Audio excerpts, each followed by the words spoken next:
గత ప్రభుత్వంలో వ్యవస్థలన్నీ నాశనం చేశారు అంటూ ప్రతి వేదికపై గుండెలు బాదుకుంటున్న సీఎం చంద్రబాబే నిజానికి వాటన్నింటినీ భ్రష్టు పట్టిస్తున్నారు.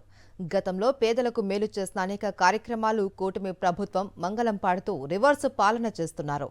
తాజాగా ప్రజా ఆరోగ్యంపై కూటమి ప్రభుత్వం పగ సాధిస్తోంది. డయాలసిస్ బాధితులకు 108లో ఉచిత ప్రయాణానికి చంద్రబాబు ప్రభుత్వం మంగళం పాడింది. గత 3 వారాలుగా ఈ సేవలు నిలిచిపోయాయి.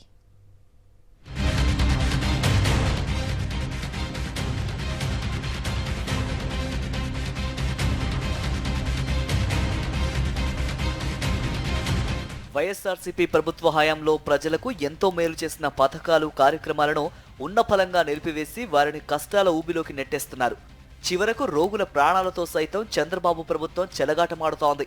ముఖ్యంగా ఆరోగ్యశ్రీని నిర్వీర్యం చేయటం, అనునాయులకు నిర్వహణ కాంట్రాక్ట్ కట్టబెట్టడం కోసం నిధులు చెల్లించకుండా 108, 104 వాహనాలను మూలపడేయడం ఇందుకు నిదర్శనం. ఇలా చంద్రబాబు ప్రభుత్వం ప్రజారోగ్యాన్ని గాలికి వదిలేసి రోగులకు చుక్కలు చూపుతోంది. ఇందులో భాగంగా డయాలసిస్ రోగులకు గత వైఎస్ఆర్సీపీ ప్రభుత్వం ప్రవేశపెట్టిన ఉచిత రవాణా సదుపాయానికి కూడా చంద్రబాబు ప్రభుత్వం తిలోదకాలిచ్చింది. వైఎస్ జగన్ ప్రభుత్వ హయాంలో డయాలసిస్ కు ఆసుపత్రికి వెళ్లాల్సిన వ్యక్తి 108 అంబులెన్స్ కు ఫోన్ చేస్తే నిమిషాల వ్యవధిలోనే రోగి ఇంటికి వచ్చి ఆసుపత్రికి తీసుకువెళ్లేవి. ఇప్పుడు చంద్రబాబు ప్రభుత్వం గత 3 వారాలుగా ఈ సేవలను నిలిపివేశారు. గత వైఎస్ జగన్ ప్రభుత్వ హయాంలో ఏపీ వ్యాప్తంగా సగటున రోజుకు 600 మందికి పైగా రోగులు 108 అంబులెన్స్ల ద్వారా డయాలసిస్ కోసం ఆసుపత్రులకు వెళ్లేవారు.